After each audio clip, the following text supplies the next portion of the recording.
জন্য কুরবানি করে দেওয়া। এই কুরবানির পশু কিনতে যাইয়া আমাদের দেশের বহু মুসলমান জোহরের নামাজ পড়ে কুরবানির পশু কেনার জন্য বাজারের মধ্যে নেমে যায়। কুরবানির পশু চিহ্নিত করতে করতে পছন্দ করতে করতে আসরের নামাজ যে পড়ে নাই তার কোনো খবর থাকে না। ঠিক কিনা বলে? এজন্য যে ব্যাপারে বললাম, 1000 বছরের মাহফিল যদি একসাথে করেন, ফজরের সালাতের 2 রাকাত ফরজ নামাজের সমান যেমন হবে না। 1000 বছর মুসলমান তোমার কুরবানির সওয়াবগুলি যদি একত্রিত করো, 1000 বছরের কুরবানি যদি একত্রিত করো, যেদিন তুমি পশু ক্রয় করেছিলে ওই দিন আসরের নামাজের সমান 1000 বছরের কুরবানি সমান হবে না। একটা মানুষ যদি তার সারা জীবনে কুরবানি না করে আল্লাহ রাব্বুল আলামিন তাকে প্রশ্নবিদ্ধ করবেন না। কিন্তু বান্দা যদি এক ওয়াক্ত নামাজ ছেড়ে দেয়, এক ওয়াক্ত নামাজ যদি ছেড়ে দেয়, আল্লাহর আদালতে কিয়ামতের ময়দানে এক ওয়াক্ত নামাজের জন্য আল্লাহর দরবারে সে মামলার আসামি হয়ে যাবে। এক ওয়াক্ত নামাজ যদি আপনি নষ্ট করে ফেলেন, পড়েন নাই, এক ওয়াক্ত নামাজের জন্য আল্লাহর আদালতে আপনার বিরুদ্ধে মামলা হয়ে যাবে, আপনি নামাজের আসামি হয়ে যাবেন। কিন্তু সুন্নাতে ইব্রাহিম এই কুরবানি যদি আপনি না করেন, অন্তত এই ব্যাপারে আপনি মামলার আসামি হবেন না। এই জন্য মাহফিলে আসা অনেক সওয়াবের কাজ, নেকের কাজ। আমরা চেষ্টা করবো 11টা থেকে 11:30 বিদায় দেওয়া, আধা ঘন্টার মধ্যে বাড়িতে যাবেন, একটু পানি খাবেন, অথবা শুয়ে পড়বেন, যেন 4:30 5টার দিকে আপনার একটু ব্যাগ শুরু হয়ে যায়। ইচ্ছা না থাকলেও যেন আপনি ঘুম থেকে ওঠেন। আপনি যদি এমনিতে জায়গায়, আমরা যখন পড়াশোনা করছি না, তখন ভোর রাত্রে পড়ার জন্য কিভাবে ওঠা লাগে, এই জন্য প্রথম রাত্রিতে বেশি করে পানি খেলে পরে প্রস্রাবের চূড়ান্ত ব্যাগ আসে, যার জন্য এমনিতেই সজাগ হয়ে যেতে হবে। তো আপনারা যে কোনো পরিস্থিতিতে ঘুম থেকে জাগার জন্য আল্লাহর কাছে সাহায্য চেয়ে ঘুমাবেন। আল্লাহ, নেকের একটা কাজ করে আসছি, ফজরের সালাতটা যেন পড়তে পারি, আল্লাহ তুমি জানায় দিও। ফজরের নামাজটা পড়ার জন্য অবশ্যই আপনাকে চেষ্টা করতে হবে। সম্মানিত সুধী মণ্ডলী, এই জন্য মাহফিলে আসা অনেক সওয়াবের কাজ। এটা একটা প্রচার মাধ্যম, মানুষের কাছে দিন প্রচার একটা মাধ্যম। আমরা একটা বিষয়ে কথা বলবো, এই বিষয়ে আপনার কিছু না কিছু জ্ঞান হবে। আমার অনেক মানুষ এখানে বসে আছে যারা বক্তার চাইতে ভালো অভিজ্ঞতা রাখে, তারাও এখানে বসছেন। কোনো না কোনো বিষয়ে আল্লাহ সুবহানাহু ওয়া তাআলা তাদেরকে ভালো জ্ঞান দিয়েছেন। ওই এস্টিমেট করে আমরা কথা বলার চেষ্টা করি।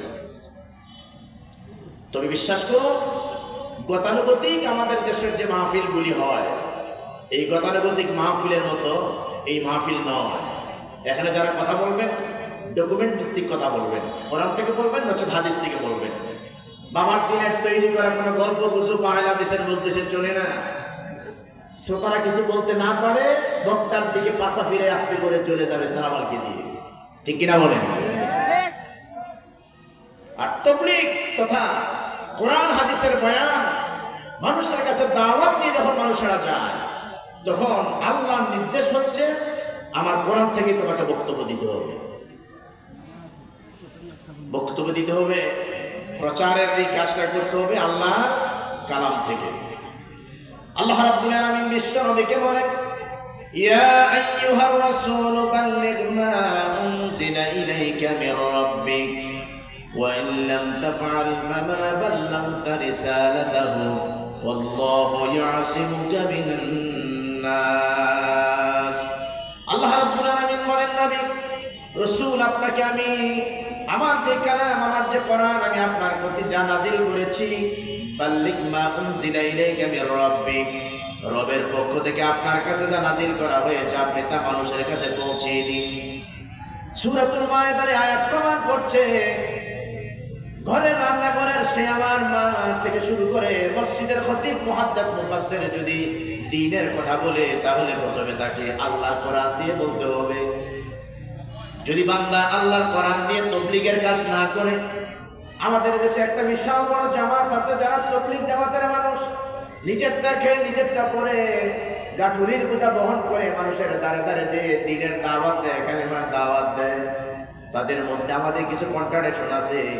ওই কন্ট্রাডিকশন হলো, আল্লাহ রাব্বুল আলামিন বলছেন, ইয়া আইয়ুহার রাসূল বাল্লিগ মা উনজিলা ইলাইকা মির রাব্বিক, আপনার রবের পক্ষ থেকে আপনার কাছে যা নাজিল করা হয়েছে আপনি একমাত্র তা মানুষের কাছে আপনি পৌঁছে দিন। কিন্তু আমার ভাইয়েরা এত কষ্ট করে, এত পরিশ্রম করে, এত সাধনা করে, এত ত্যাগ তিতিক্ষা স্বীকৃতি করে, নিজের স্ত্রী কন্যার মায়া বিসর্জন দিয়ে চিল্লায় চিল্লায়, তারপরে মানুষের বাড়ি বাড়ি, মানুষের দরজা দরজায়, মসজিদে মসজিদে যাইয়া দিনের দাওয়াত, কালেমার দাওয়াত, নামাজ কালামের দাওয়াত দেয়। তাদের সঙ্গে আমাদের কন্ট্রাডিকশন হলো, মসজিদের মিম্বারের মধ্যে আল্লাহর কোরআন শুয়ে রাখে, আর ভারত থেকে আমদানি করা 6 উসুলের কিতাব দিয়ে মানুষের কাছে দাওয়াত দেয়। এই হচ্ছে তাদের মধ্যে এবং নবীওয়ালা কাজের মধ্যে পার্থক্য, ঠিক কিনা বলে? আল্লাহর কালাম দিয়ে বক্তব্য দিতে হবে, আল্লাহর কালাম দিয়ে তাবলীগ করতে হবে, আল্লাহর কালাম দিয়ে রিসালাতের দায়িত্ব রাসূলগণ প্রেরণ করেছেন, গিফট বলে পৌঁছে দিয়েছেন। যদি এটা না হয়, আল্লাহ রাব্বুল আলামিন বলছেন, ফামা বাল্লাগতা রিসালাতাহু, আপনি রিসালাতের দায়িত্ব সঠিকভাবে আদায় করলেন না। ওয়াল্লাহু ইয়াসিমুকা মিনান নাস, ভয় কিসের আপনার? আপনি হক